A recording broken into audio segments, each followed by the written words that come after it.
Ahoj, je ma vidno, je ma počuť a vidíte za mňou nadpis a moje meno?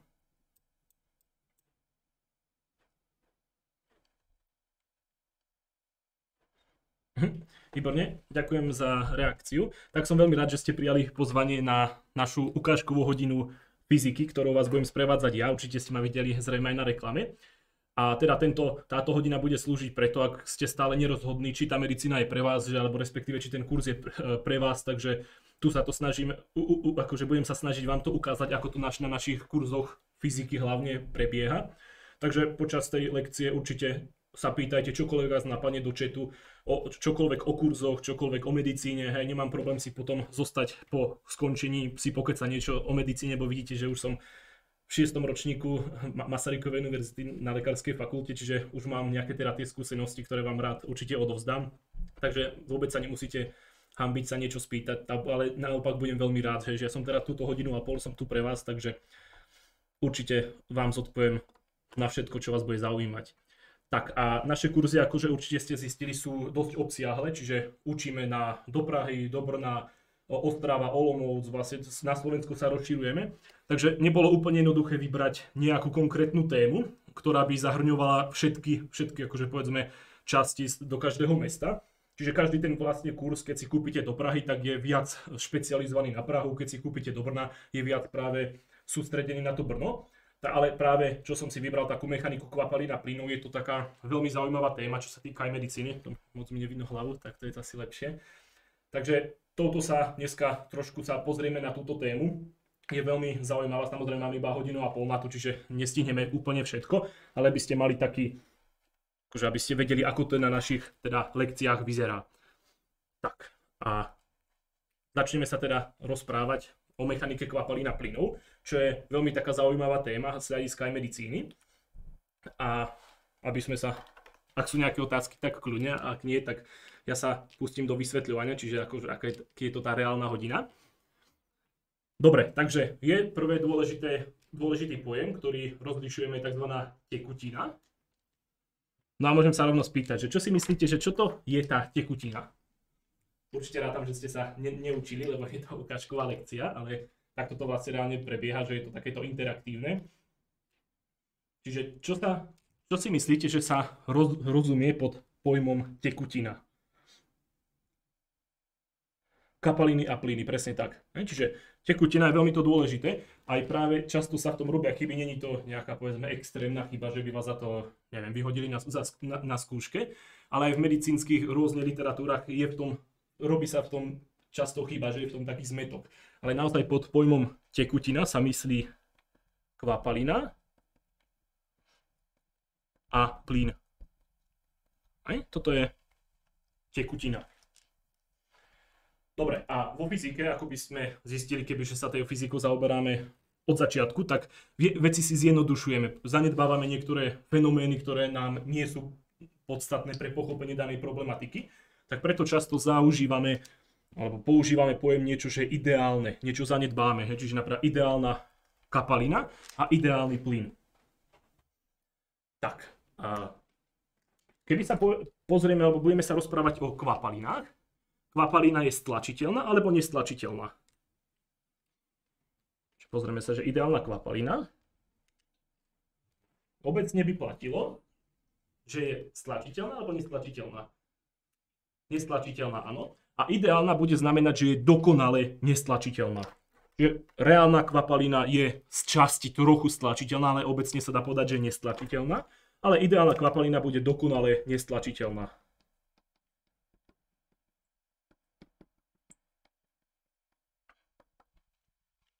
No naopak ideálny plyny obecne sú práve v tomto prípade, ak tu je ideálny plyn, bude dokonale stlačiteľný.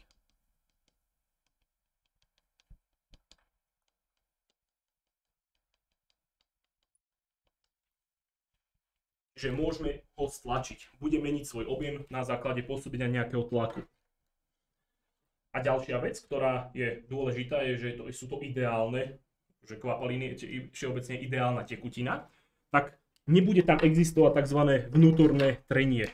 Čiže obe majú spoločné to, že tam neexistuje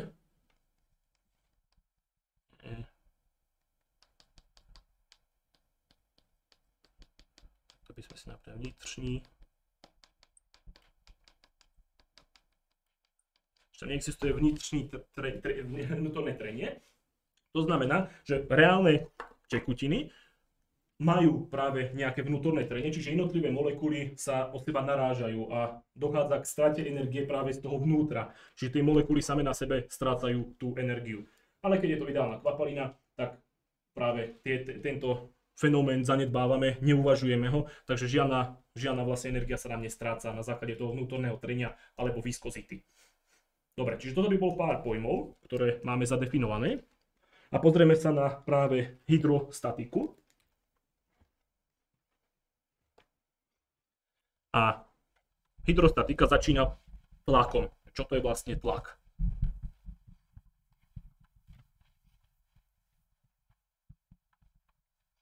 Kebyže sme na normálnych kurzoch, čiže už by sme mali za sebou časť mechaniku, čiže by sme už mali definované, čo je to sila a tak ďalej, aj trenie, ale týmto, že sme práve vybrali túto časť, tak ešte o tom moc nevieme, takže si to zopakujeme. Áno, a tlak, výborne, ako mám už napísané v čete, je sila, ktorá pôsobí na nejakú plochu. Čiže tu je tlak. F lomené S. Hej, tak to by sme zapísali tlak. Čiže sila na nejakú plochu, lebo v čom je to také dôležité? Teraz si predstavte, že mám nejaký balón, v ruke a udriem do neho pesťou. Hej? Tak odletí preč, pravdepodobne nepraskne. Ale potom budem mať ten istý balón a zoberiem ihlu do ruky alebo nejaký ostrý predmet a pichnem do toho balóna, tak čo sa stane? Najpravdepodobnejšie praskne. Sice tou ihlou som pôsobil o mnoho menšou silou ako tou pesťou vtedy, ale predsa aj praskol. Preto ten tlak je nepriamo úmerný obsahu plochy, čiže ktorá pôsobila na daný predmet. Čiže toto je vlastne obsah styčnej plochy.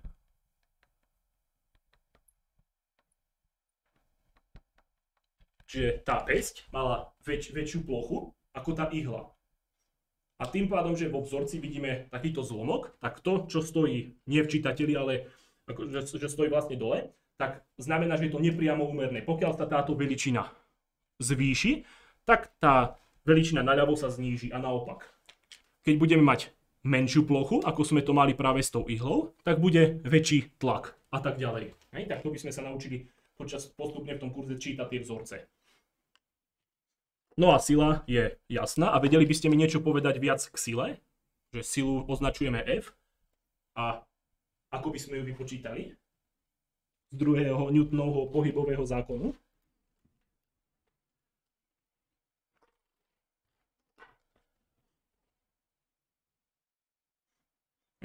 F sa rovná m krát a. Takto by sme vypočítali silu. Je to základný vzorec pre silu. A sila sa značí podľa Isaaca Newtona N a jednotku má Newton.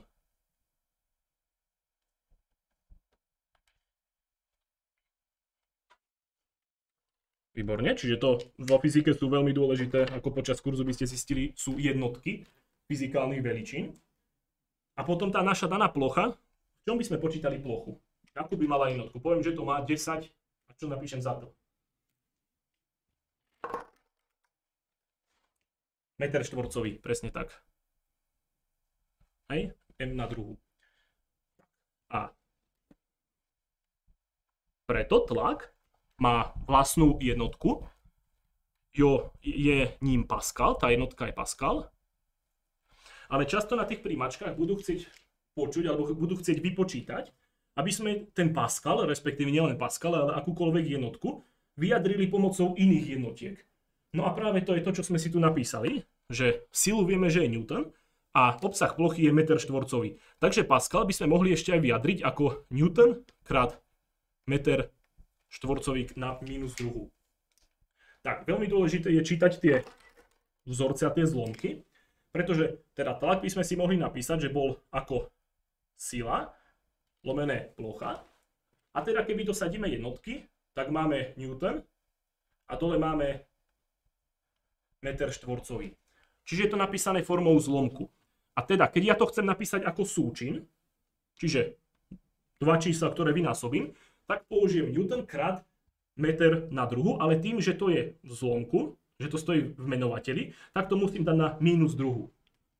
Čiže mohol by som tú jednotku napísať ako Newton lomené meter na druhu, to by bolo správne, to je vlastne ten zlomok, ale častejšie sa teda v tej fyzike používa ten súčin, čiže meter na minus druhu takto. Čiže to isté by bola jednotka, kebyže máme kilometre za hodinu, takže to môžete napísať takto, rýchlosť kilometre lomené hodina. Ale najčastejšie sa používa, že napíšeme to ako súčin, čiže kilometr krát hodina na minus prvú. Je to úplne ten stejný zápis, len tu sme to použili ako forma zlomku a tu ako súčin. Čiže máme definovaný tlak.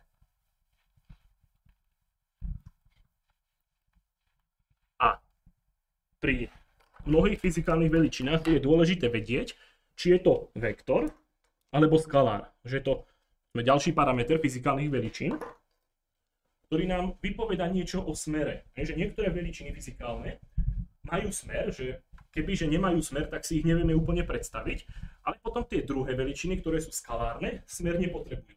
A čo myslíte, tlak bude skalár alebo vektor?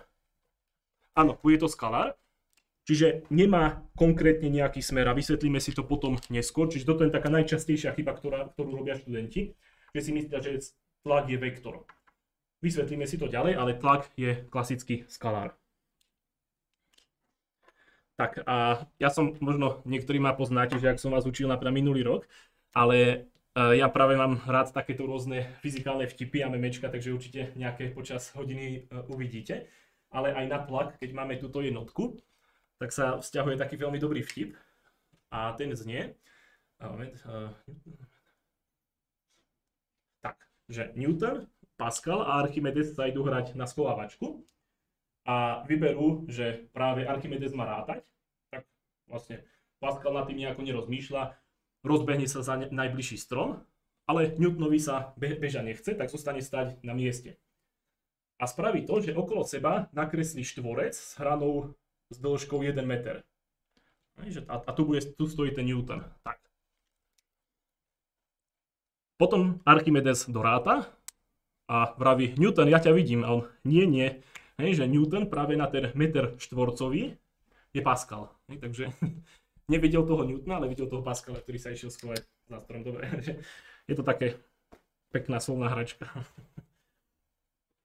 Čiže Newton na meter štvorcový je Pascal. OK, čiže máme vysvetlený tlak a pochopiteľne ako pri každých jednotkách sa používajú kilo alebo megapascaly, čiže násobné jednotky. Takže keď budem mať napríklad 1000 pascalov, tak to môžem prepísať ako 1 kilopascal. Ak budem mať 1 000 000 pascalov, môžem to prepísať ako 1 megapascal. Čiže takéto základné premeny tu stále platia ako pri každej jednotke. Čiže násobky jednotiek, respektíve tie menšie jednotky ako mili, alebo mikro, nano a tak ďalej.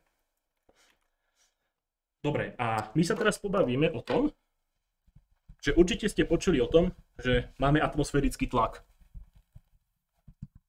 Prečo vlastne vzniká atmosférický tlak?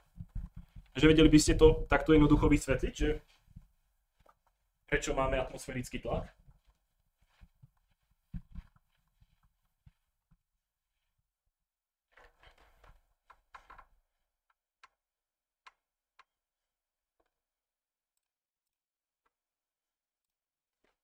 Prečo vlastne existuje atmosférický tlak?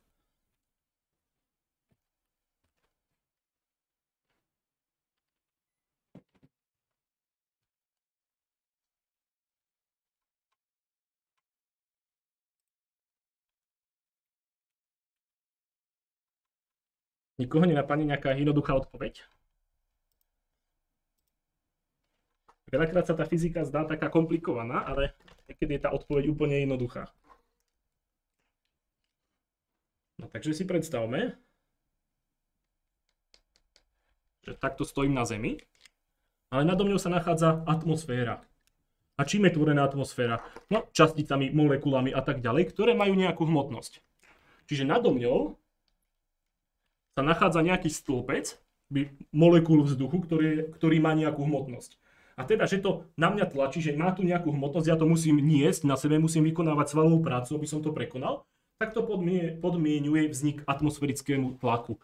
Čiže takto vzniká atmosférický tlak, označuje sa P atm. Je to vďaka tým molekulám vzduchu. No a teraz pozrite, ako to súvisí s nadmorskou výškou. Čo sa stane, keď pôjdem na nejaké pohorie, na nejaký kopec? Alebo potom pôjdem, ja neviem, do nejakej jaskyne. Že pôjdem tu v pohorí, ale potom pôjdem do nejakej jaskyne. Aký bude tlak vzduchu? Na kopci sa zníži. No a prečo?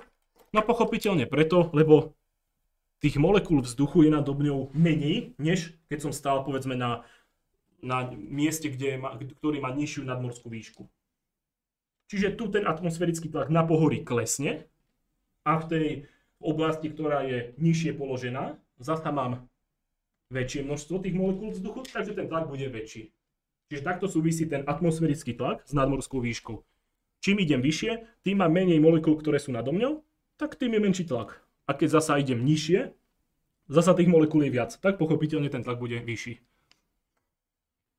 Toto je veľmi dôležitá časť, ktorú sme si nakreslili a povedali, že ako súvisí tlak s nadmorskou výškou, lebo potom postupne, ako sa prechádza kurzom, tak je dosť príkladov, ktoré sú povedzme v termodynamike a súvisia s týmto.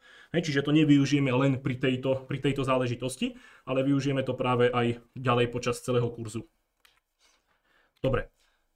A teraz si povieme, že ako sme získali nejaké jednotky, ktoré sú milimeter ortuťového stĺpca, čo sa stále používa v medicíne, že máte nejaký tlak krvi je 120/80. To nie sú paskaly, ale to sú špeciálne jednotky, ktoré si teraz povieme. A ako sa vlastne na to prišlo. Takže atmosférický tlak sme si definovali, že prečo vzniká. A hodnotu pre 0 metrov nad morom je tá hodnota približne tých 100 000 paskalov. Je to 100 000 paskalov. Alebo mohli by sme pomocou tých rôznych násobných jednotiek vyjadriť, že to je 100 kilopaskalov.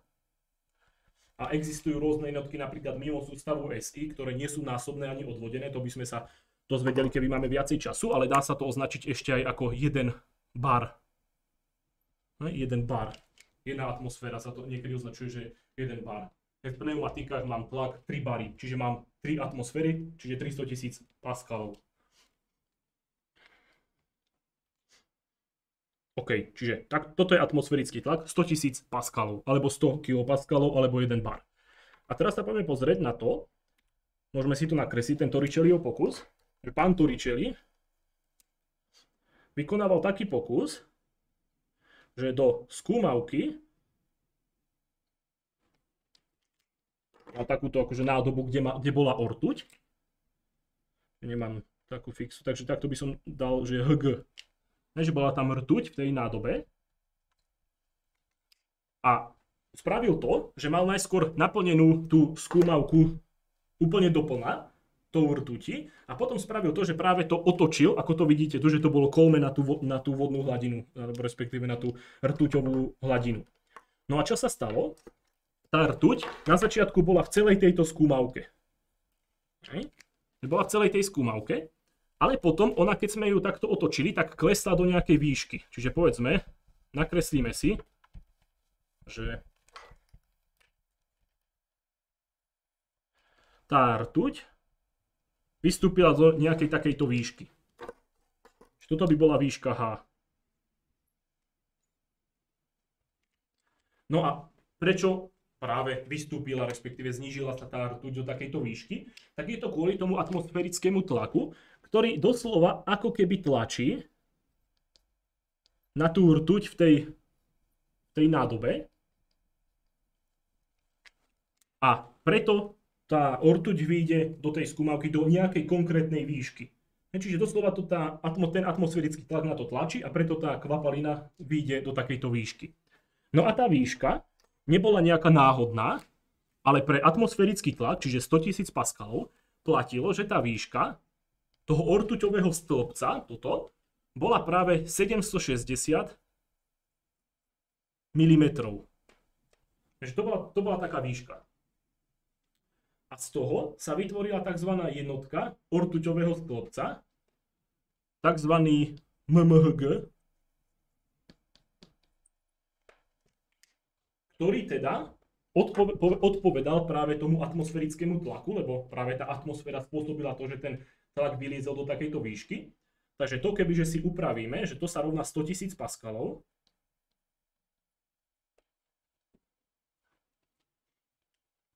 a teraz by sme to predelili a tak ďalej, tak by sme získali, že ten 1 mm toho ortuťového stĺpca odpovedá približne 133 paskalom.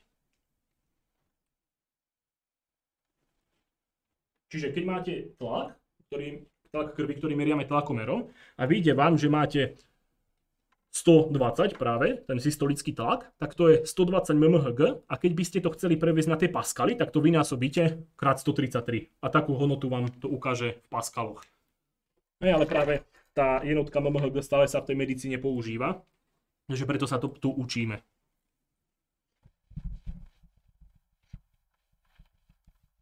Čiže toto je ten Torricelliho pokus a stále sa tie jednotky mmHg používajú. Respektíve tá jednotka, ešte mmHg, môžete ju vidieť napísanú aj ako jeden takto TORR. Práve podľa toho fyzika Torricelliho. Čiže TORR. 1 mmHg je 1 TOR. Čiže v príjmačkových otázkach sa ešte môžete stretnúť s ďalšou hodnotou pre atmosférický tlak a to je práve 760 mm toho ortuťového stĺpca, respektíve ináč povedané 760 torov. Čiže toto sú hodnoty pre atmosférický tlak, ktoré sú nutné vedieť na príjmačky. Kdekoľvek už sa budete hlásiť, či do Prahy, či do Brna, úplne to je pre všetky stejné. Tak, ale samozrejme tá ortuť je jedovatá, takže prosím vás, pokus neskúšajte doma. Už je to zistené, už nemáte tam ďalej čo zistiť. Takže toto je atmosférický tlak a všetko, čo k tomu potrebujeme vedieť. A tu máme napríklad ešte pre porovnanie, samozrejme tie čísla si nemusíte pamätať, ale je to, ako ten tlak vlastne súvisí s tou nadmorskou výškou. Čiže vidíme, že pri mori je tá konkrétne hodnota, ktorá sa zaokrúhľuje na tých 100 000, je 100 na 1325. Je presná hodnota, ale zaokrúhľujeme to na 100 000. A vidíme, že čím ideme vyššie do nadmorskej výšky, tak tým ten tlak klesá. Vidíte, na Mount Evereste je iba 32 000, tak približne 33 000 paskalov.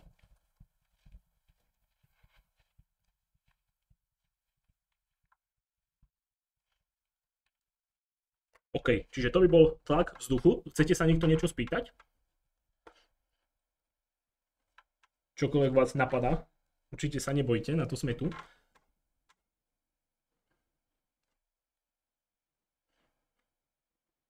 OK, tak ak nie, tak sa pozrieme na tlak vyvolaný v kvapalinách, alebo respektíve hydrostatický tlak. Čiže povedzme, pokiaľ sme už pochopili ten atmosférický tlak, tak tento hydrostatický tlak nebude zložitý na pochopenie.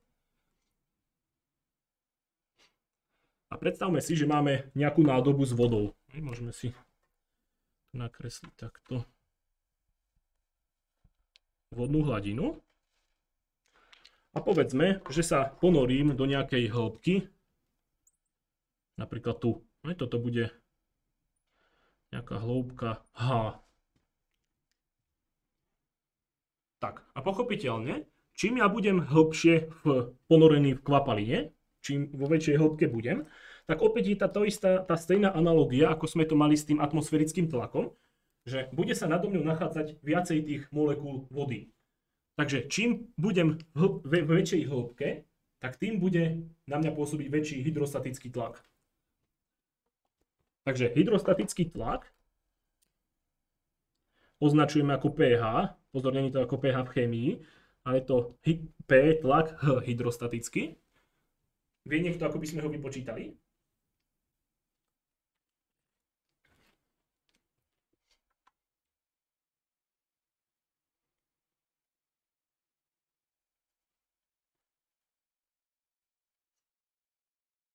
H, rho, G, presne tak. Čiže H, čím budeme vo väčšej hĺbke, tak tým viac molekúl vody bude nado mňou, tak tým priamo úmerne to súvisí s tým hydrostatickým tlakom.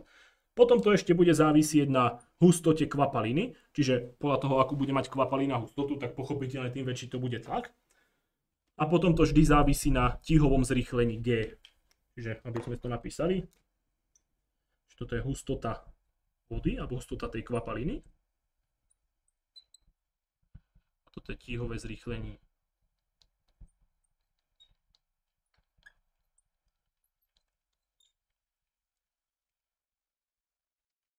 Spravíme si za chvíľku nejaké príklady, že aby ste videli, ako prebieha robenie príkladov práve pri týchto lekciách. Dobre, a najčastejšia vec, ktorá študentov pletie, je to, že často sa budete v príkladoch stretávať s tým, že budete musieť vypočítať tlak celkový. Že budete mať P a doslova, že C, čiže celkový tlak.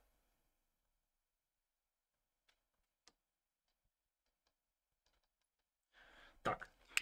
Čiže dajme tomu, že ja by som chcel vypočítať celkový tlak v tomto mieste. A ten celkový tlak je doslova celkový, pretože musíme zohľadniť aj ten atmosférický tlak. Čiže ja som v nejakej hĺbke pod vodou, vzniká mi hydrostatický tlak, o ktorom sme si práve povedali. Ale nado mňou sa nachádza ešte atmosféra, čiže tu bude nejaký atmosférický tlak. Takže pokiaľ by som chcel vypočítať ten celkový tlak, tak musím tomu hydrostatickému tlaku prirátať práve tlak atmosférický.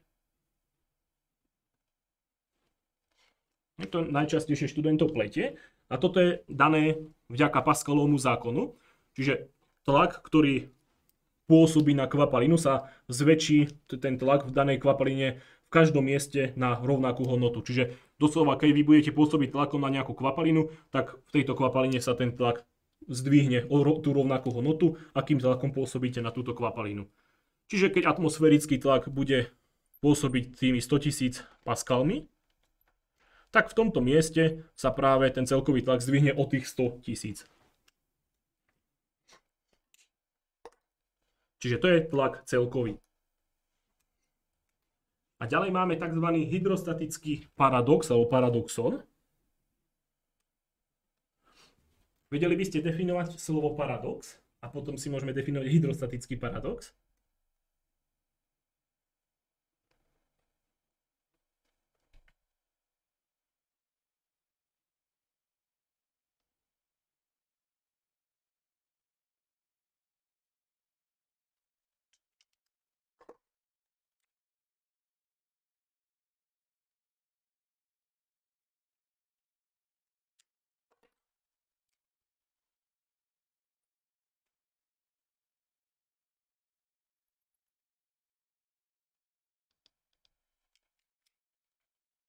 Tak, čo znamená ten paradox?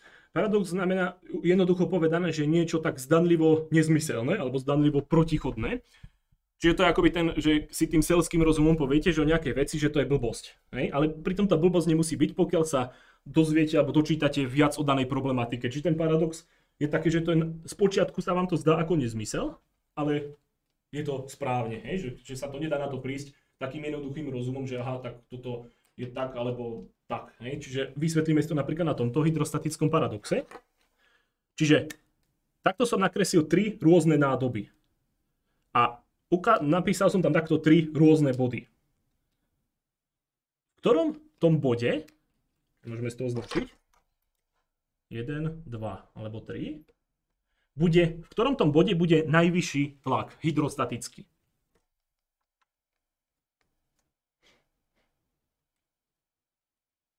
Vedeli by ste to povedať, že v ktorom bude ten tlak najvyšší? Že najskôr sa pozrieme v tej jednotke, že tam je viacej vody nad tým bodom. V dvojke to je trochu menej a v trojke je to najmenej. Že tam tá hladina síce je rovnaká, ale množstvo vody nad tými bodmi je rôzne. A presne, že všade bude stejný. A to je práve ten paradox. Že na začiatku by ste povedali, že v tej jednotke bude najvyššie, bo tam je najviac vody nad tým bodom. Ale dôležité je to, že nás zaujíma iba tá konkrétna výška. Čiže iba tá kolmá vzdialenosť od hladiny po ten daný bod. Nezaujíma nás objem vody, ktorý sa nachádza práve nad tým bodom. Hej, toto je veľmi dôležité. Čiže to je práve ten paradox. Že na začiatku by ste povedali, aha, tak asi to bude jednotka, ale keď sa nad tým ďalej zamyslíme, tak by sme zistili, že podľa fyziky ten tlak bude všade stejný. A to je práve hydrostatický paradox. OK. Tak a môžeme si spraviť nejaké príkladíky. Čiže tuto mám taký obrázok, len do toho nemôžem kresliť. A môžeme si spraviť príklady, ale rieši sa to tak, že je to čisto anonymné. Ja vám tu pustím taký možnosť odpovedať.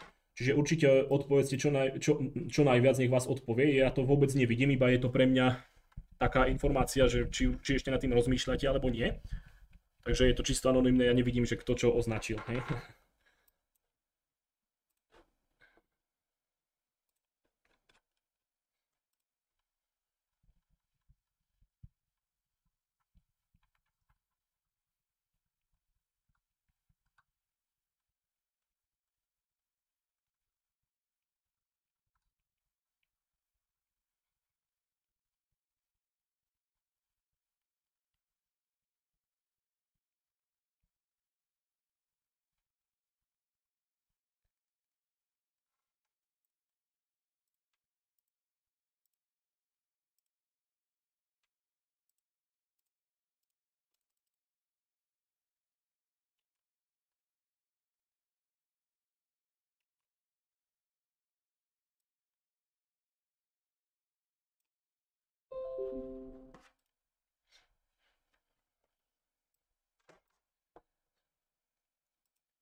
Dobre, tak sa na to môžeme pozrieť. Tu môže byť na pomýlenie, že tam sa píše, že celkový hydrostatický, ale zaujíma nás ten celkový, že celkový tlak, celkový hydrostatický, čiže daný aj atmosférou, aj tou výškou v kvapalíne. Tak a kebyže si to predstavíme, čiže celkový tlak je daný ako atmosférický plus hydrostatický v danom bode. No a za ten atmosférický vždy dosadíme tých 100 000, pokiaľ samozrejme nebude dané nejako inak. Čiže 100 000 plus hydrostatický, ktorý by sme vypočítali H krát ρ krát G. Tak, a teda tá výška je 2 metre a voda, vždy to vám ani takéto údaje nezadajú do tých príjmačiek, ale to sú veci, ktoré v podstate treba vedieť naspamäť, že hustota vody je 1000 kg na meter kubický a G sa zaokrúhľuje väčšinou na tých 10. Takže tieto sú hodnoty, ktoré povedzme treba vedieť a nebudete ich mať nikde zadané, alebo respektíve môžete mať, ale ráta sa s tým, že to akože každý pozná. Čiže keď to dosadíme do toho vzorca, takže 2 krát 1000 krát 10, tak to nám dá v podstate 20 000. Čiže máme 100 000 plus 20 000, takže celkový tlak je rovný 120 000 paskalov. A teraz, keď sa pozrieme na tie možnosti, čiže toto je konkrétne príklad do Brna, ale mohol by to byť úplne v pohode príklad do Prahy, len by tam nebola tá možnosť E, lebo v Prahe, ako viete, na tých fakultách sa nepoužíva kalkulačka, že sa nemôžete používať kalkulačku, ale rátate to z hlavy. Ale vidíte, napríklad tento príklad sa úplne dá v pohode vyrátať z hlavy bez toho, aby ste kalkulačku použili.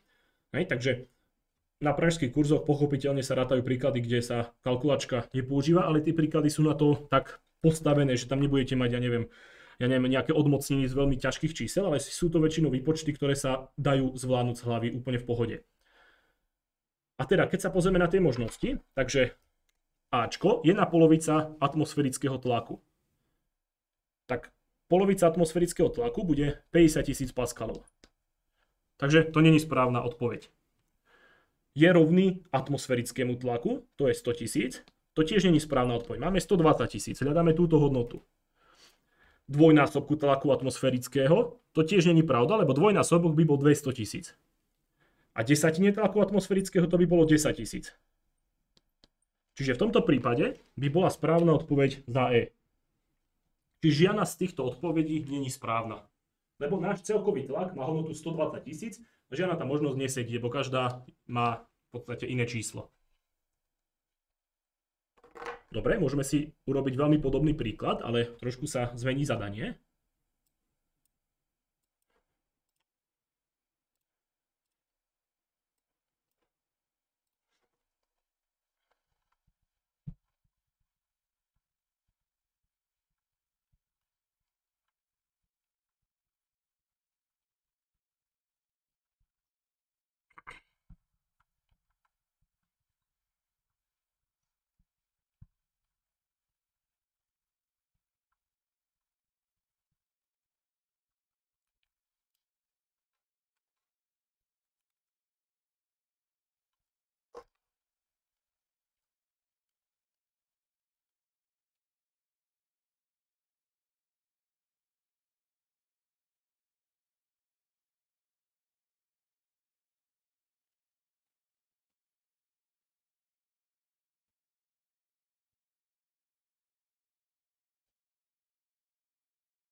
Dobre, čiže poslal som aj nejaké memečko na odľahčenie, to väčšinou tak zvyknem posielať.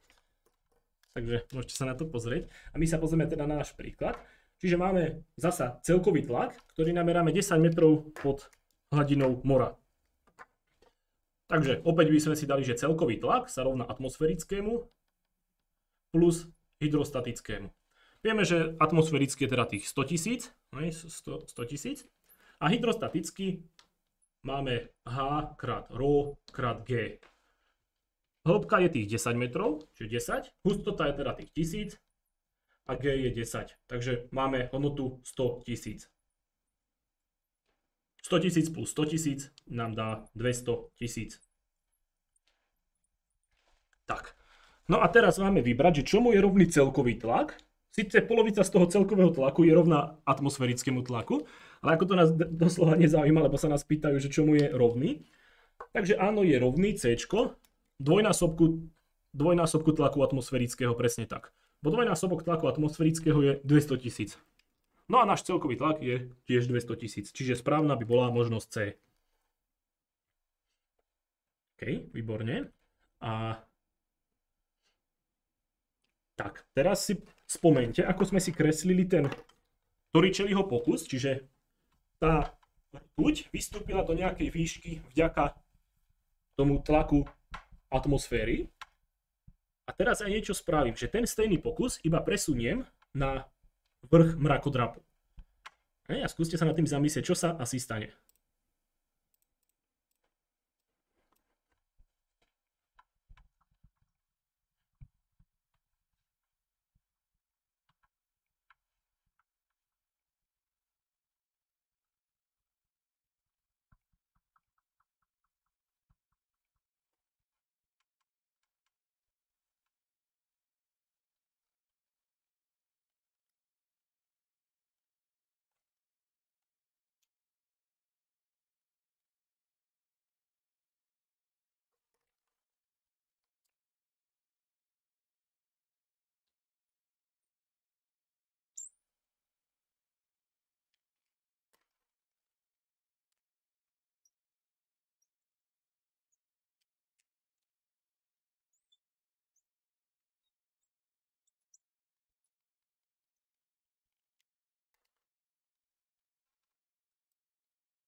Mhm.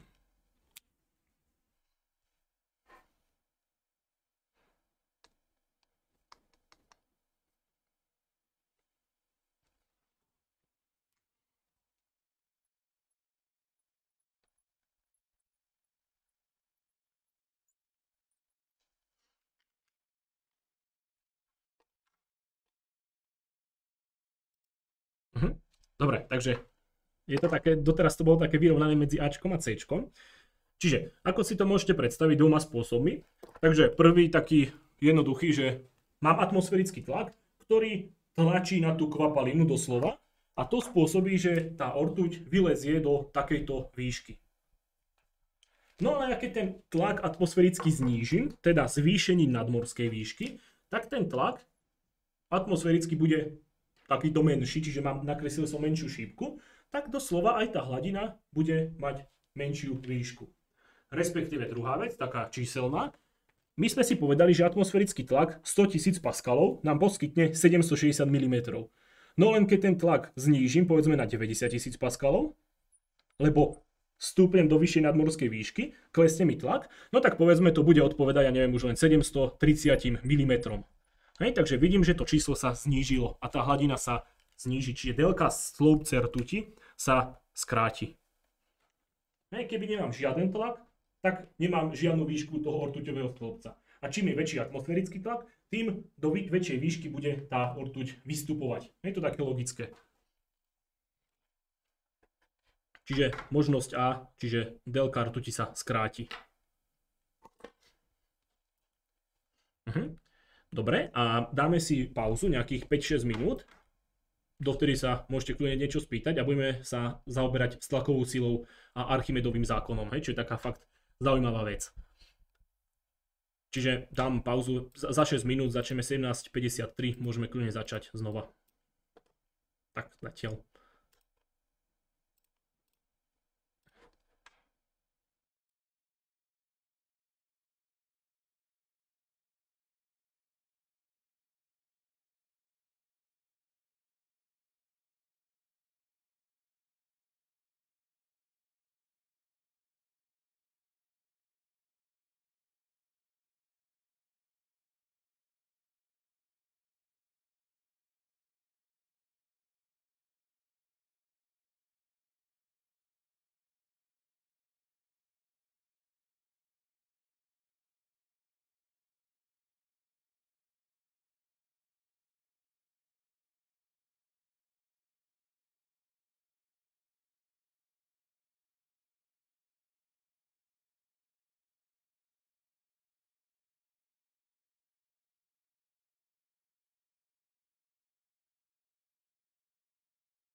Dobre, budeme pokračovať ďalej. A napríklad teraz otvárame takú novinku, kurz, ktorý sa volá pomaturitný kurz. A ten je taký zaujímavý v tom, že budeme tam počítať vlastne, je to zamerané hlavne na tie príklady, čiže v tej fyzike je dosť veľa príkladov, ktoré sú zložité. A ten pomaturitný kurz bude zlúčený na všetkých tých fakult, čiže pražské, brněnské, olomoucké a tak ďalej. Čiže bude samozrejme tam o mnoho viacej tých lekcií, čiže to je taká novinka, ktorú otvárame, čiže určite sa môžete na to pozrieť. Že niekto, kto v tej fyzike povedzme je slabší, respektíve nemajú na stredných školách a potrebuje samozrejme viacej času, lebo niekedy sú tak tieto kurzy, povedzme, že pokiaľ človek moc o tom nevie, tak sú dosť rýchle. Čiže ten pomaturitný kurz je taká ideálna voľba pre niekoho, kto fakt zápasí s tou fyzikou, že tam naozaj budeme preberať všetko postupne, tam 3-krát viacej lekcií ako na klasickom kurze, čiže ak by to niekomu pomohlo, tak kľudne sa na to pozrite na kurz a dozviete sa určite o tom viacej. Dobre, a my sa budeme zaoberať takou veľmi zaujímavou témou, ktorý sa nazýva Archimedov zákon. Je na to extrémne zasa veľa príkladov, takže samozrejme nestihneme tu úplne všetky, ale budeme si dávať nie nejaké zložité na výpočet, ktoré opäť by sme, každá fakulta má vlastné tie príklady, ale budeme sa skúšať zamýšľať, že nebudeme vyslovene rátať na kalkulačke, ale budeme premýšľať v hlave a musíme sa dostať do takého príjmačkového myslenia a to si veľmi pekne ukážeme na Archimedovom zákone. Tak, klasický Archimedov zákon na stredných školách sa učí, že sa nabiflíte asi túto vetu naspamäť. Čiže teleso ponorené do kvapaliny, nadľahčené nejakou tlakovou silou, ktorá bla bla bla. Ale málo kto tomu povedzme úplne rozumie, čo to vlastne nám hovorí a ako to ďalej použiť. Čiže bez toho, aby sme tú vetu sa úplne učili, nemusíte sa ju učiť. A všechny skalárne veličiny bychom měli znať. No v podstate to je ťažko na to odpovedať. Máme na Bimediku takú tabuľku a počas kurzu sa prebere vlastne všetky tie veličiny. Všetky veličiny, ktoré treba poznať, sa preberú počas kurzu. Respektíve potom na Bimediku máme presnú tabuľku, že ktoré treba poznať. Ale akože vyslovene ono sa to niekedy netreba takto učiť na spamäť. Niektoré sú fakt jednoduché na určenie. Že to povedzme sila bude vždy vektor a tak ďalej. Čiže takto ti to nepoviem všetky z hlavy, lebo je ich strašne moc. Ale počas kurzu by sme všetky prešli. Postupne. Respektíve by boli uvedené v tých študijných materiáloch. OK, takže pozrieme sa na ten Archimedov zákon, čo to je. Povedzme, máme nádobu s vodou. Tak to bude... alebo dáme si to kľudne takto, že tá nádoba bude úplne doplná, ale není to pravidlo, že musí byť úplne doplná. Budem mať nejakú nádobu, ktorá je úplne doplná zaplnená vodou. A následne tam ja vložím nejaké teleso, ktoré sa ponorí určitou časťou svojho objemu. Čiže môžeme to takto začiarkať, že toto bude časť ponorená. No a pochopiteľne, tá časť objemu, ktorá je ponorená, čiže dajme tomu, že budú ponorené 3 litre, povedzme ten objem budú 3 litre, tak presný objem, čiže 3 litre, budú vytlačené vody von. Čiže ponorená časť má 3 litre, takže 3 litre vody sa mi vylejú von. Čiže takto si nakreslíme ten trojuholníček, ktorý by bol zrejme asi takto stejný. Čiže takáto časť vody by sa mi vytlačila von. No a teraz, kebyže ja mám nejakú, že by som zberal tú vodu, pozberám ju, ktorá mi vytiekla, že by som mal pod tým ešte nejakú inú nádobu, tak ja pozbieram tú vodu, ktorá mi vytiekla a ja ju odvážim na váhe. Pozbieram ju a odvážim ju. Takže by sme získali, že váži jej akože v podstate tá sila, čiže mala by nejakú hmotnosť, nejakú x, dajme tomu. A teraz kebyže chcem vypočítať tú tíhovú silu, a vieme, že tíhová sila Fg sa vypočíta ako m krát g. Čiže keby ja zozbieram tú vodu, viem jej hmotnosť, g je samozrejme konštanta, tak vypočítam tíhu tej vody, ktorá bola vytlačená. No a tá tíhová sila tejto vody sa bude rovnať práve v tlakovej sile, ktorá nadnáša to teleso. Tak to jednoducho by sme mohli zapísať ten Archimedov zákon. Čiže to je rovné, tá tíha tej kvapaliny bude doslova rovná tlakovej sile, ktorá nadnáša to teleso. A keď si to prečítate, teleso ponorené do kvapaliny nadľahčované s tlakovou silou, jejíž veľkosť sa rovná tíze kvapaliny stejného objemu, ako je objem ponoreného telesa. Čiže ešte raz. Máme teleso, ktoré ponoríme do vody. To teleso sa ponorí povedzme do polovice a ten objem budú 3 litre. Takže stejný objem tej vody sa vyleje mimo tú nádobu. My túto vodu pozbierame, odvážime a vieme vypočítať tíhu telesa. Čiže aj my vieme vypočítať tíhu akéhokoľvek telesa, pokiaľ poznáme jeho hmotnosť. Čiže, ja neviem, človek váži 70 kg x 10, takže jeho tíha je 700 N. Čiže my sme pozberali túto vodu, vieme jej hmotnosť, takže vypočítame, že má tíhu takú a takú. No a to sa rovná práve tlakovej sile, ktorá nadnáša to teleso. Aj toto je v podstate celý Archimedov zákon. Že neznie zložito, ale uvidíte, že tie príjmačky niektoré zložité sú. Príjmačkové otázky zložité sú.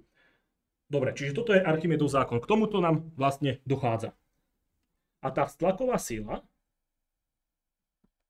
PVZ bude závisieť teda na objeme ponoreného telesa V krát hustota kvapaliny krát G.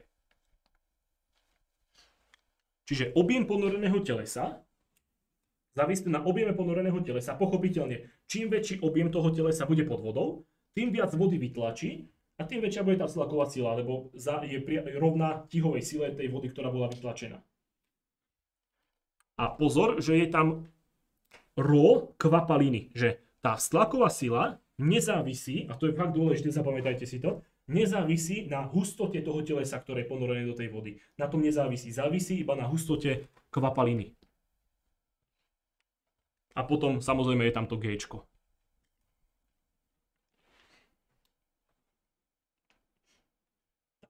Čiže toto máme nejaký vzorec, ktorý povedzme použijeme na tých príjmačkách paradoxne dosť málo krát. Veľakrát sú tam príklady práve ako si ideme skúsiť, také, že práve z hlavy, ktoré sa dajú vyriešiť, kde vyslovene nepoužijete ten vzorec, ale musíte ho mať na mysli, že áno, že podľa tohto sa riadím. A taktiež je veľmi dôležité to, že ten Archimedov zákon platí obecne v tekutinách a tekutina vieme, že je kvapalina a plyn. Takže ten Archimedov zákon platí aj teda v atmosfére.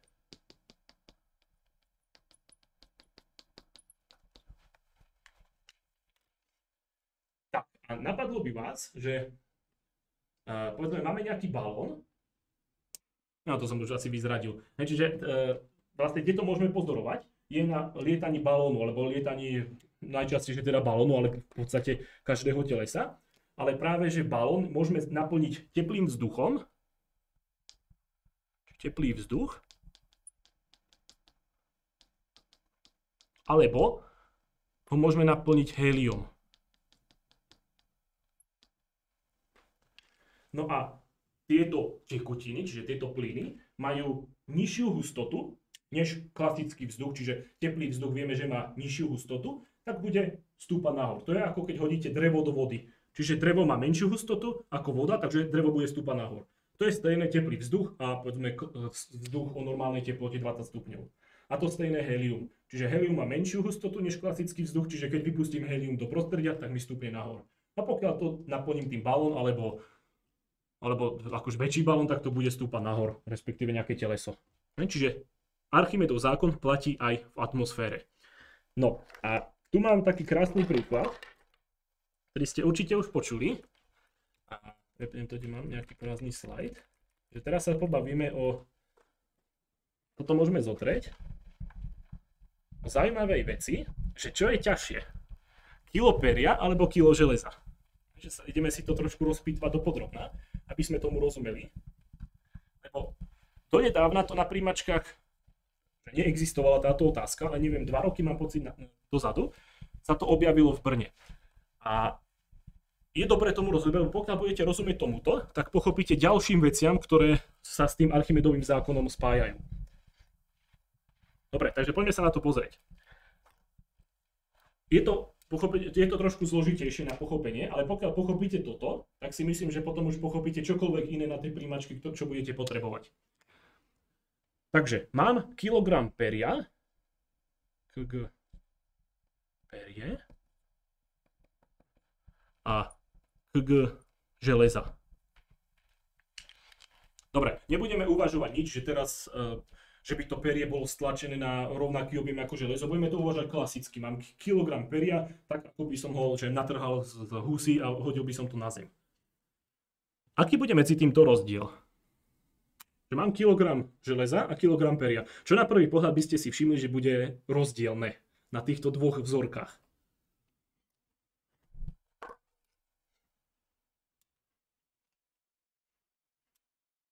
Čo na to bude iné? Čoho bude povedzme viac? Viac bude peria objemov, presne tak. Výborne.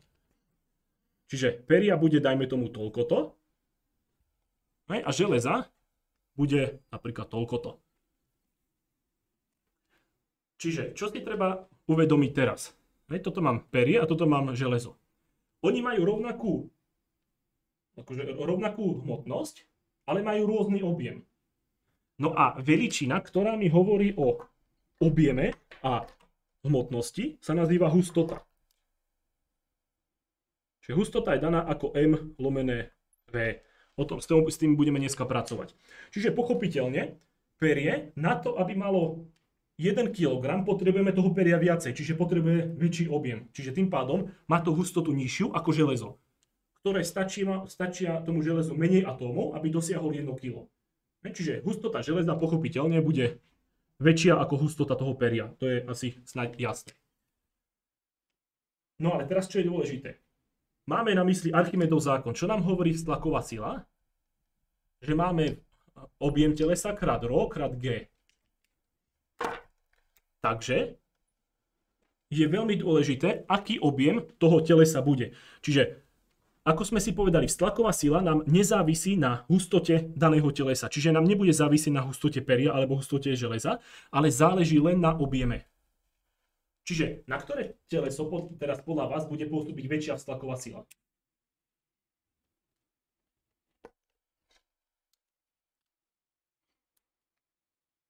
Aby sme si to presne explicitne povedali, aby ste to chápali, čo keď spravím zasa ďalšiu vec, že to presunieme do inej situácie. Výborne, presne. Na perie pôsobí väčšia tlaková sila. Takto. Čiže tá tlaková sila bude takáto.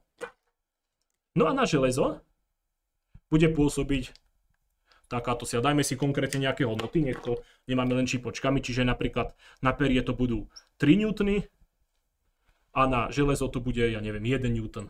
Alebo neviem, 0,5 N, nech to máme v nejakom pomere. Čiže to je tlaková sila, ktorá pôsobí na tieto telesa. Ale všetky telesa mi dávajú hmotnosť 1 kg. A teraz, čo je na tomto tá najväčšia sranda? Teraz tento pokus prenesieme do vákua. Teraz toto stejné prenesieme do vákua. Čiže opäť bude mať ten kilogram peria, alebo kilogram. Bude mať perie a bude mať to železo. Toto je Fe a toto je to perie.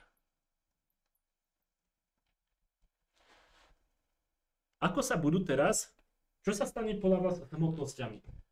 Zostanú rovnaké? Alebo niečo bude mať teraz tú hmotnosť väčšiu. Čiže môžeme takto si napísať M sa rovná neviem koľko a M sa rovná neviem koľko.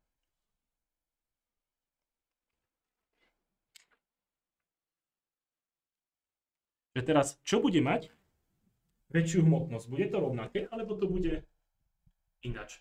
A vám zanedbáme, dobre, teraz akože áno, keby budú to malé čísla, samozrejme, ale nezanedbávajme ich teraz, že bude sa to líšiť maličko.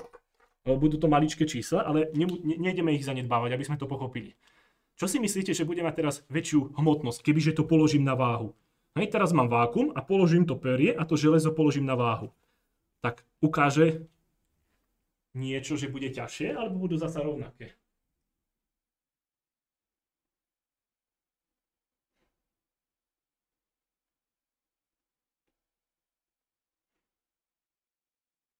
Máte, že železo bude ťažšie. Hej, mám tomu tak rozumieť?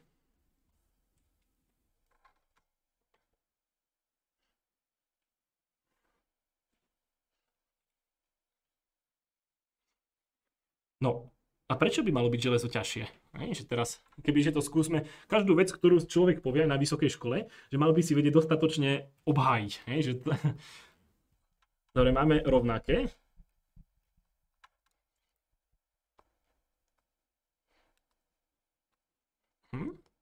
No a ja vám poviem, že práve to perie bude ťažšie v tom váku. Čiže, ja neviem, perie bude vážiť 1,03 kg a železo bude vážiť 1,01 kg. No a teraz prečo? Pozrite sa na túto ľavú stranu. Tu mám stlakovú silu. Tá stlaková sila je väčšia na ktorý predmet? Na perie, než na železo. A pokiaľ ja to ale presuniem do vákua, tak sa mi tá stlaková sila, vidíte, že žiadna stlaková sila tu neexistuje. Ani na železo, ani na perie. Ale perie bolo akoby vyťahované, si predstavte, že stojíte na váhe a teraz vás niekto ťahá za ruky. Tak vám to pochopiteľne ukáže menšiu hmotnosť. A to isté sa dialo aj pri železe, ale v menšej miere. Čiže ako keby si predstavte, že vás nejaký kamarát ťahá nejakou silou hore, takže aby ste sa vyrovnali tomu druhému kamarátovi. Toto sa dialo teraz. No lenže v tom druhom prípade tí kamaráti zmiznú, tak vy budete mať práve tú väčšiu hmotnosť, lebo tam neexistuje tá stlaková sila, ktorá by vás vyťahovala nahor. Čiže tá stlaková sila zmizne a tým pádom to, na čo pôsobila väčšia stlaková sila, bude mať väčšiu hmotnosť ako to, na čo pôsobila menšia stlaková sila. Čiže teraz si to môžeme zobrať opačne. Čiže z toho vákua prechádzame práve do ovzdušia, do atmosféry. Vidíme, že perie má väčšiu hmotnosť. Má väčšiu hmotnosť než železo, lebo ho máme viac. A teraz nám tu ale príde Archimedov zákon, čiže vztlaková sila. Práve na to perie začne pôsobiť väčšia stlaková sila, než na to železo, a tým pádom sa stane to, že sa tie hmotnosti vyrovnajú. Zatiaľ, čo tu boli, ja neviem, tie čísla úplne nemusia sedieť s tými newtonami, ale tým, že na to perie bude pôsobiť väčšia stlaková sila, tak sa tá hmotnosť zníži vo väčšej miere, než na to železo.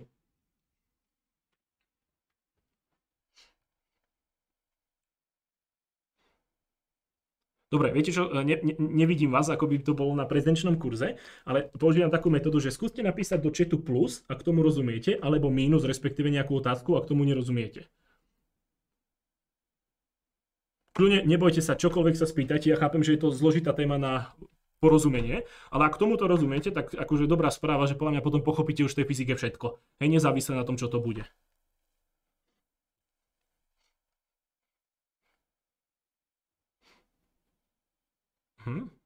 Dobre. Nebojte sa, ideme to trénovať ďalej. Že len to nebude perie a nebude to železo, ale bude to hliník a olovo.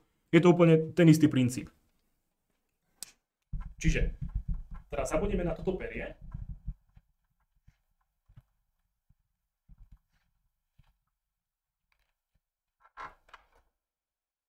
Psala som o tom zanedbáni, videla som video na voľný pád, tam sa to zanedbať. Akože myslíš odpor vzduchu, hej? V tomto prípade áno, že vo voľnom páde zanedbávame odpor vzduchu, ak si myslela toto konkrétne.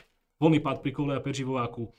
Áno, presne tak, že tam sa zanedbávalo vlastne to trenie a ten Archimedov zákon. A dopadlo to zároveň. Čiže tam to už trošku akože myslené na iný spôsob, že tam sa to myslelo, že v podstate to tíhové zrýchlenie nezávisí na hmotnosti telesa a ani nezávisí v podstate na akože hustote telesa. Tým pádom, pokiaľ by sme spustili jedno pierko, ktoré môže mať, ja neviem, pol gramu a spustíme kilogramovú guľu železa, tak dopadnú stejne. Pretože to tíhové zrýchlenie nezávisí práve na hmotnosti ani hustote. Na každé teleso je stejné to zrýchlenie. Iba v atmosfére pochopiteľne to perie by dopadlo neskôr, pretože by na to pôsobil odpor vzduchu.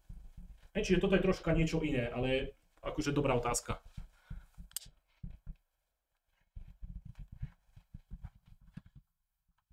Jasné, úplne za málo. Fajn. Teraz máme ďalší príklad, čo reálne bol zasa na príjmačkách. Mali by sme takúto misku váh a na jednu tú misku by sme položili kilogram hliníku, čiže kilogram Al a kilogram olova. Kebyže to zakreslíme, ako sa bude líšiť kilogram hliníku a kilogram olova?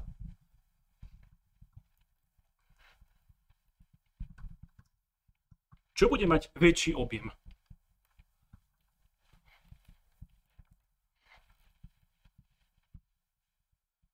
Áno, hliník, pretože hliník bude mať menšiu hustotu, preto sa lietadla vyrábajú z hliníku. No keby ich vyrobíme z olova, no tak akože možno by to lietalo, ale no neriskoval by som to. Čiže hliník má menšiu hustotu, je to ľahký kov. Čiže hliník bude mať, ja neviem, takýto objem, toto bude hliník, Al, a olovo bude takéto, Pb. Vidíte, zasa tá istá analogia akože sme mali perie a železo. A teraz, dobre, takto v atmosfére bolo by to vyvážené kilogram. Ak mám kilogram hliníku v atmosfére, tak je to kilogram. A keď mám kilogram olova v atmosfére, je to tiež kilogram. A teraz spravíme pokus taký, že to presunieme do nejakého akvária, do nádoby s vodou.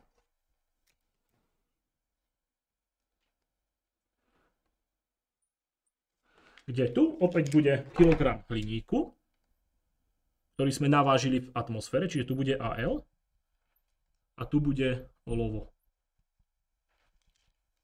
Čo sa podľa vás stane?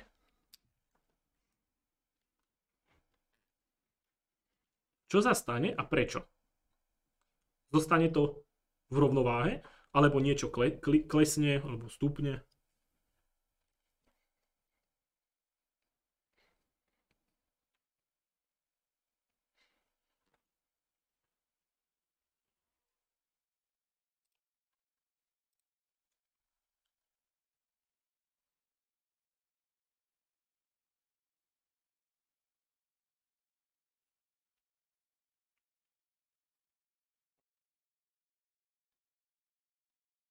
Výborne. Na hliník bude pôsobiť väčšia vztlaková sila, presne tak.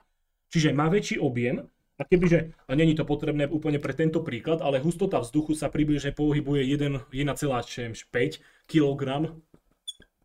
kg na meter kubický, asi ak sa nepletiem, ale potom voda má tú hustotu 1000 kg na meter kubický. Čiže je tam ohromný rozdiel. A v tom pre tú aj vztlakovú silu by tam bol veľký rozdiel. No a teda hliník, ako sme povedali, áno, má väčší objem. Čiže na ten hliník bude pôsobiť väčšia vztlaková sila, než na to olovo. Čiže čo sa stane? Ten hliník bude doslova ľahší, bude mať menšiu hmotnosť pod tou vodou. Čiže ja neviem, tá hmotnosť síce vtedy bola kilo, ale tu si predstavte, zasa príde nejaký kamarát, ktorý vás ťahá hore za ruky, keď stojíte na váhe, tak vám to ukáže menšiu hmotnosť. Čiže napríklad ten hliník by tu pod tou vodou vážil 0,8 kg, ale to olovo by vážilo, ja neviem, je menšia vztlaková sila, tak 0,9 kg. Takže sa stane to, že to olovo má väčšiu hmotnosť, tak mi klesne nadol a ten hliník mi stúpne nahor.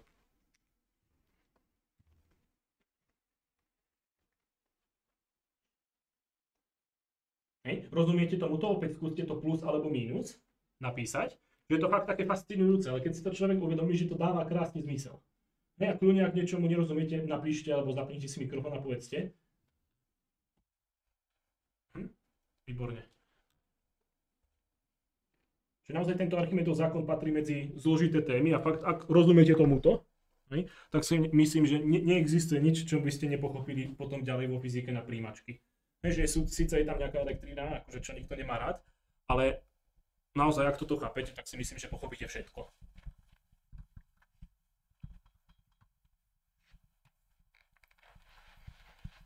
A práve tie príjmačky sú robené takýmto spôsobom, že napríklad nemusíte niekedy niečo počítať, ale máte vybrať niečo takéto. Presne takýto príklad bol, kedy si neviem 3-4 roky dozadu, že ste mali vybrať, boli presne možnosti klesne, miska v váh s olovem, klesne, miska váh s hliníkem, zostanú v rovnováze, alebo na nejaká blbosť tam bola, že nedá sa učiť zo zadania a tak ďalej. Čiže príklady na tento štýl. Dobre, a my si dáme príklad ešte, ktorý je tento. Toto je fakt taký úplne krásny príklad, ktorý si ukážeme, ako zhrnieme v podstate všetko, čo sme si dneska povedali, do jedného príkladu a zase si to zopakujeme. Dobre, tak ja vám iba, aby som vás naviedol trochu, že ako sa bude meniť teda vztlaková sila, pôsobiaca na bubliny, ktoré stúpajú k hladine. Že bubliny nám stúpajú k hladine. Bubliny vzduchu. Že bublina vzduchu. Vzduch je aký? Stlačiteľný alebo nestlačiteľný? Vravili sme to si to na začiatku. Že plyny sú stlačiteľné či nestlačiteľné? Stlačiteľné, výborne. A čo to teraz znamená, že je to stlačiteľné? Ako by ste to opäť nejakým spôsobom definovali? Že čo znamená, že nejaká látka, teda plyn, že je stlačiteľný? Vymeniť svoj objem presne tak na základe tlaku, ktorý na to pôsobí, alebo sila, ktorá na to pôsobí. Keby to bolo nestlačiteľné, predstavte si oceľovú guľu, ktorá je nestlačiteľná, čiže keď na to objem pôsobí nejakým tlakom, tak nezmení svoj objem. Výborne. Takže toto teraz, keď to viete, tak sa pozrite na tie odpovede.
Dobre, čiže mám každú možnú odpoveď, iba že Dčko, že bude nulová, to ste pochopili, že to je asi blbosť, takže to ste nedali.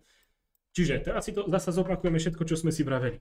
Takže bublina vzduchu bude stúpať k hladine pochopiteľne, lebo má menšiu hustotu než voda. Takže bude stúpať k hladine. A čo sa bude znižovať, keď bude stúpať k hladine? Čiže čo nám záviselo na hĺbke, v ktorej sme ponorení a čo na základe toho vznikalo? Hydrostatický tlak. Čiže keď tá bublina pochopiteľne pôjde teraz doľa nahor, tak ten hydrostatický tlak bude klesať. Čím budem bližšie k hladine, tým je menší tlak, ktorý na mňa pôsobí.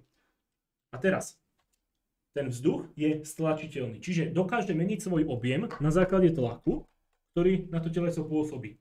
A ja ten tlak znížim. Čiže predstavte si, že máte nejaký penový míček alebo čokoľvek, neviem, čo si predstavte, čo sa dá stlačiť. A teraz postupne budete ten tlak tou rukou, ktorou ho stlačate, budete povoľovať. Tak čo sa bude diať? No bude sa zväčšovať ten objem. A to stejné sa bude diať pri tej bubline. Čiže tá bublina bude rásť na objeme, čiže bude sa doslova zväčšovať. Čím bude bližšie k hladine, tým bude menší tlak, ktorý na ňu pôsobí a tým väčší objem získa. Že stále bude takto expandovať. Zasa nie do nejakej extrémnych rozmerov, ale bude práve zväčšovať svoj objem. Aha, bude zväčšovať svoj objem. A na čo mi závisí stlaková sila? Na objeme ponoreného telesa. Čiže väčší objem, väčšia stlaková sila. Čiže ako sa mení stlaková sila, bude sa zvyšovať.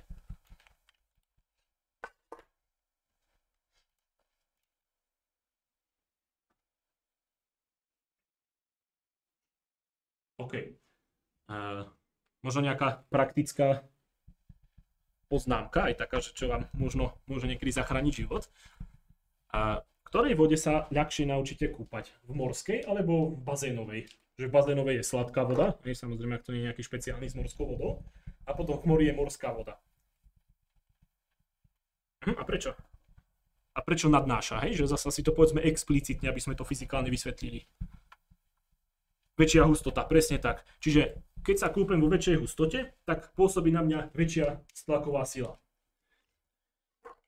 Dobre, a boli aj situácie teraz, že čo môže zachrániť život. Takže skúste mi to opäť vysvetliť vlastnými slovami. Že bola nejaká, keď bola priehrada, nejaká veľká, alebo už neviem, či to bolo nejaké jazero. Čiže takto bola vodná hladina. A tu plával človek. Tak. Aj povedzme nohy. Dobre, tak. Dobre. A v jednom mieste bola situácia, kde akože takto z dna vody, alebo nejakú turbínu, alebo čo ja viem, čo to bolo už presne, takto vo veľkej miere vyvieral nejaký vzduch, nejaký plyn tam takto vyvieral. Či to už bol vzduch, to už neviem presne, ale takto tam vyvieralo extrémne množstvo vzduchu, že to tam bublinkovalo.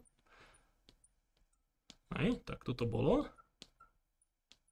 Čiže dajme tomu, že to bol kyslík. No a teraz, je tam bezpečné ísť, že je tam bezpečné vplávať?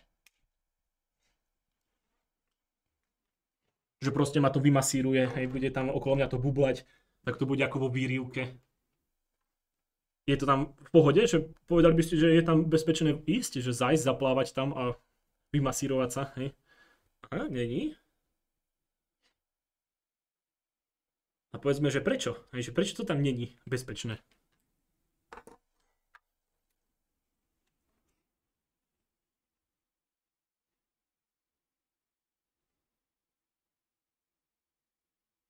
Nebude nás nadnášať vzduch v plícich. Kyslík má menšiu hustotu, respektíve propadneme, človek sa potopí. Aha, kyslík má menšiu hustotu ako morská voda, respektíve presne to súvisí s tým, že keď mám tu takto extrémne množstvo kyslíka v tej vode, tak povedzme, tá voda sa zníži jej hustota, lebo tam bude, ja neviem, v tom objemovej jednotke bude 20% kyslíku. Čiže tá hustota tej vody, povedzme, klesne, ja neviem, na 700 kg krát meter kubický. Takže vy tam akože vleziete, zníži sa tá stlaková sila, ktorá na vás pôsobí a normálne môžete spadnúť aj ku dnu. Že závisí už, koľko toho kyslíku tam bude. Čiže tam neplávajte, lebo fakt aj ten človek sa vtedy utopil. Bohužiaľ. Zníži sa naozaj tá hustota, akože nemusí sa to povedzme znížiť nejako veľmi, ale stačí, že sa zníži naozaj, ja neviem, iba o 100 kg na meter kubický a nemyslím, že by ste tam dokázali zostať na hladine. A ešte keby tam nejaký vír bol alebo niečo také. Čiže preto, lebo sa tam tie molekuly vody sa nahradia molekulami vzduchu, tým pádom, že vzduch má menšiu hustotu než voda, tak sa zníži celková hustota v danom objeme tej vody a vy sa potopíte. Toto opäť zasa bolo na príjimačkách, kdesi. Že prečo by sme nemali plávať práve v nejakých priehradách, kde vyviera vzduch z dna vody. Bola takáto bola správna odpoveď. Dobre, ďalší príklad. Zasa z príjimačiek.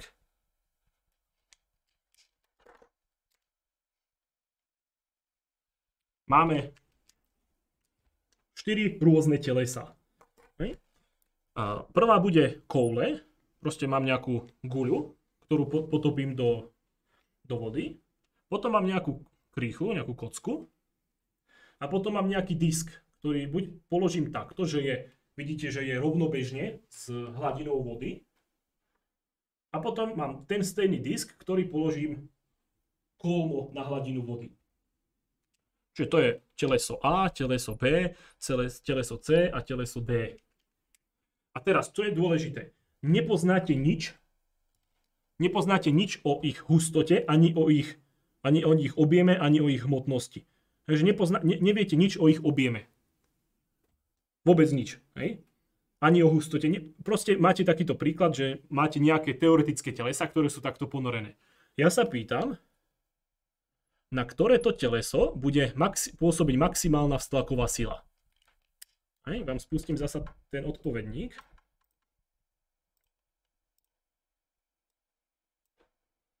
Na ktoré teleso? Toto, čo som povedal, neviete o nich vôbec nič. Iba viete, že má tvar gule, má tvar rýchle a potom nejaké disky sú tam.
Vidíte, a toto je akože krásny taký chyták, že čo som povedal, hej? Že neviete o nich nič. Dobre, tak skúste mi vysvetliť, že najviac z vás dalo možnosť teda D, hej? Povedzme, že prečo by to malo byť D? Hej? Vychádzajte z toho všetko, čo sme si povedali. Iba z jedného nejakého vzorca, že prečo to má byť D?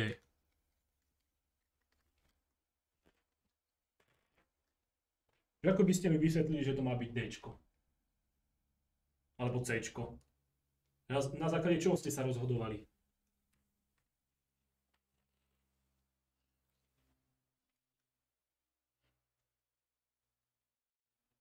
Že na základe čoho ste sa rozhodovali? Svým tvarem môže byť najbližšie k hladine. A ďalej?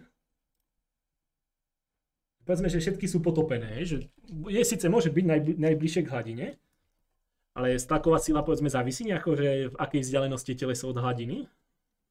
Že mali sme tam nejakú výšku v stlakovej sile.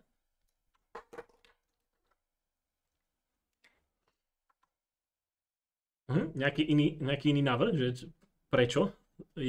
Vedel by si niekto reálne obhájiť, že to, čo zvolil?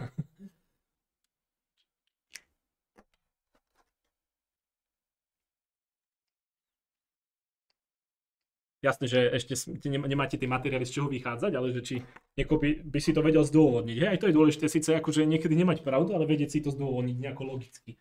Hej, že je to stále lepšie ako na skúške, že keď ostanete ticho, hej, že aspoň ten skúšajúci uvidí, že viete rozmýšľať. Hej, že aj keď poviete, no, sme úplnú blbosť, ale tak aspoň, že sa snažíte.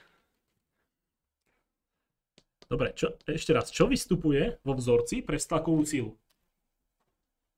Objem telesa. Hustota kvapaliny, hustota kvap, a krát G. Dobre, vidíte v tom vzorci nejakú veličinu, ktorá by mi hovorila niečo o tvare toho telesa? Výborne, nevidíte ju tam. Takže to na tvare telesa nezávisí. Čiže není tam nič, nejaká konštanta, ktorá by hovorila, že pre kouli to bude vždy väčšie alebo niečo podobné.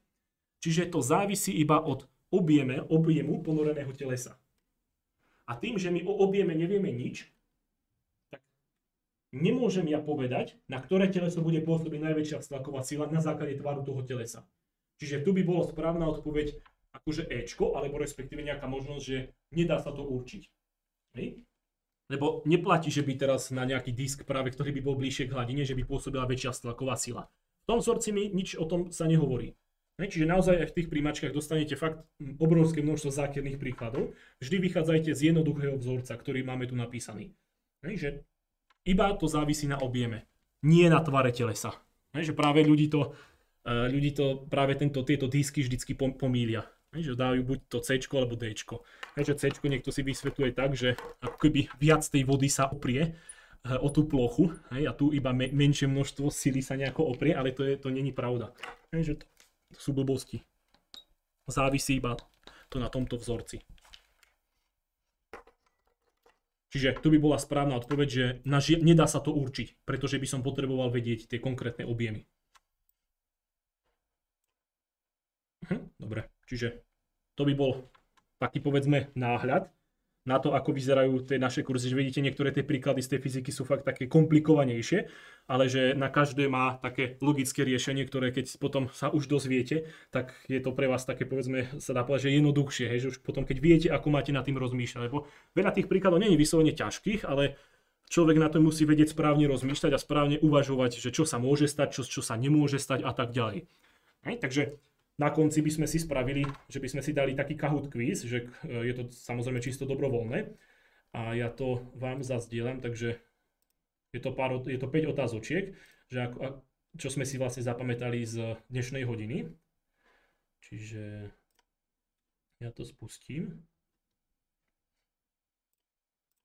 Vám to môžem takto nazdieľať, čiže určite buď si to otvorte na prehľadači a dajte si 2 karty vedľa seba, lebo vám tu budú naskakovať otázky.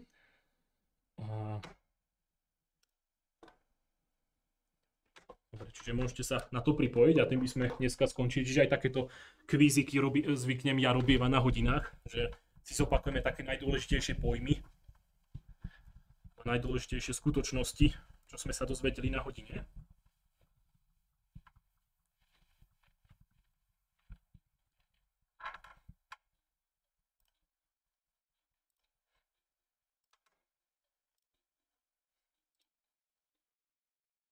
Vypnem zvuk. Paráda, že vás je dosť veľa. Myslím, že polovica z vás odíde. Ste ostali.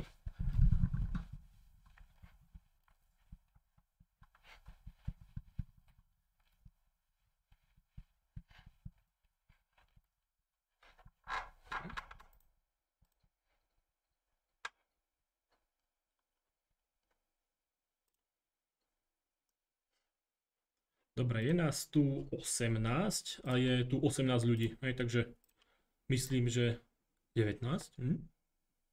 To mi nevychádza. To je jedno. Tak ešte povedzme počkáme chvíľku, ak by sa pripojil niekto ďalší. Neplatí zákon zachovania užívateľov. Dobre.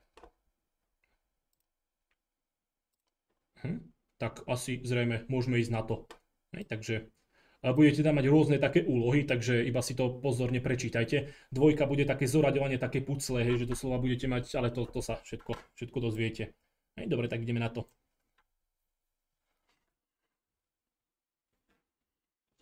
To si nevšimajte názov, tu som trošku kopíroval niečo, čo som už kedysi robil. No.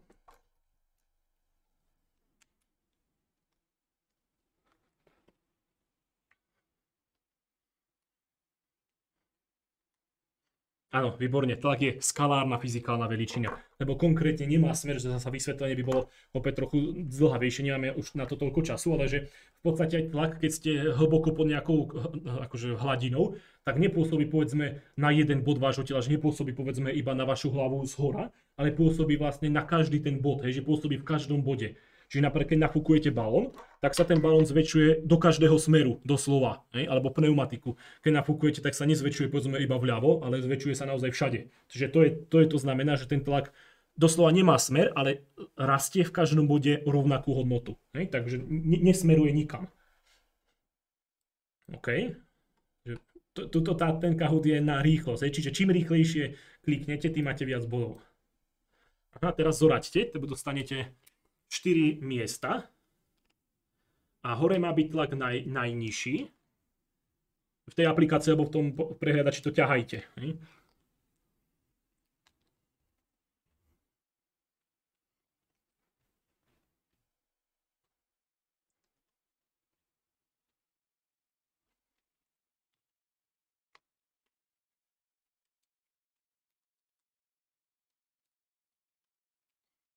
5 sekúnd. Musíte dať aj submit, hej, aby ste náhodou nezabudli odoslať. Výborne, hej, takže takto, že väčšina to máte správne. Čiže najnižší tlak je na najvyššej hore, hej, že z týchto vybraných možností. Hej, čiže tam je ten tlak najnižší, čiže mali ste to zoradiť doslova podľa nadmorskej výšky. Potom máme Brno, ktoré povedzme, ako nemusíte vedieť jeho nadmorskú výšku, ale viete, že to je nižšie ako Mont Blanc, ale v Brne zasa není more, hej, takže musí to ležať niekde medzi, takže správne. Hej, hladina mora. A potom solný dúl 10 metrov pod hladinou mora. Pamätáte si, ako sme si kreslili, že ten kopček a potom takú jaskyňu alebo ten dúl, tak to je práve to. Čiže čím ideme nižšie nad morskou výškou, tým je vyšší tlak a zasa opačne, čím ideme vyššie, tým je ten tlak nižší. Výborne. Viki to vedie o jeden bod.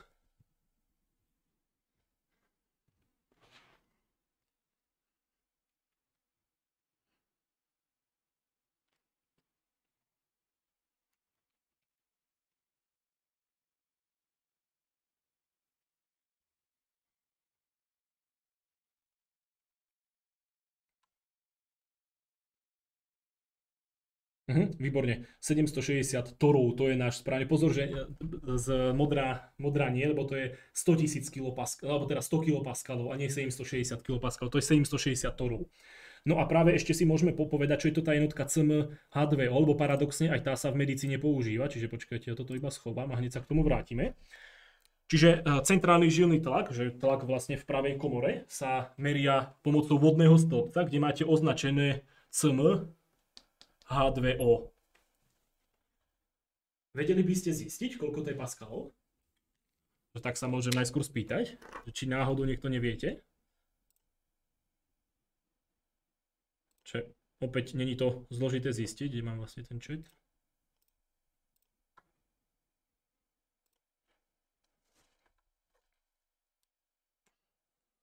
Čiže aby som to zasa nezdržoval, už vlastne hodina a pol prešla, aby sme tu neboli nejako extra dlho. Tak hydrostatický tlak je daný ako H krát ρ krát G. No a kebyže chceme vypočítať centimetr H2O, tak samozrejme výška je v metroch, čiže udávame to, máme tam dosadiť v metroch a máme centimeter. 1 meter má 100 cm. Takže 1 cm je 0,01 metra krát 1000 krát 10. A keď to vynásobíme, takže máme vlastne hydrostatický tlak, čiže 0,01 krát 1000 je 10, krát 10 je 100 paskalov. Podobne, keby sa vás náhodou niekto pýtal, že 1 mm H2O, no tak tu dosadíte 0,001 krát 1000, čiže to je 1 a ešte krát 10, tak 1 mm vody by mal hodnotu 10 paskalov. A tak ďalej. Dobre, ideme naspäť k tomu. Dobre. OK. Leuš sa ujala vedenia. Vidíme, či to udrží. No, co sa zamyslíte?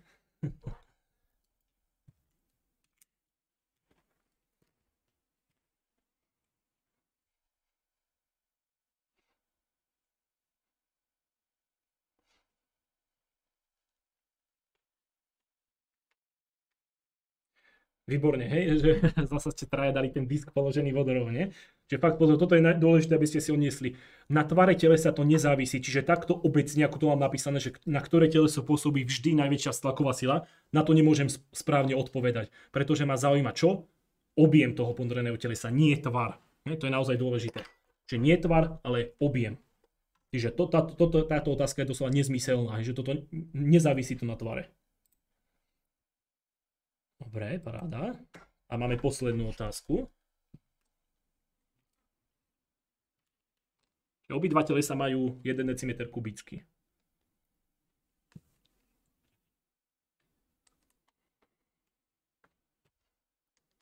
Tri sekundy. No, toto bol asi nejaký chyták. Ale máme jedno teleso zo železa a druhé z olova. A obidva majú objem 1 decimeter kubický. Hej. A na čom závisí tlaková sila? Na objeme ponoreného telesa, na hustote kvapaliny a na tihovom zrýchlení. Čiže pokiaľ majú oba stejný objem, tak na nich pôsobí stejná tlaková sila. ale už možno s čím sa vám to pomýlilo, čiže keby boli na váhach, tak by ten výsledok bol rôzny. Ale tá vztlaková sila na tieto telesa bude stejná, pretože majú stejný objem. Čiže pozor, nezávisí, toto to vás mohlo zmiasť, že vztlaková sila nezávisí na hustote daného telesa, závisí iba na objeme toho ponoreného telesa. Čiže fakt iba podľa toho vzorca vychádzame.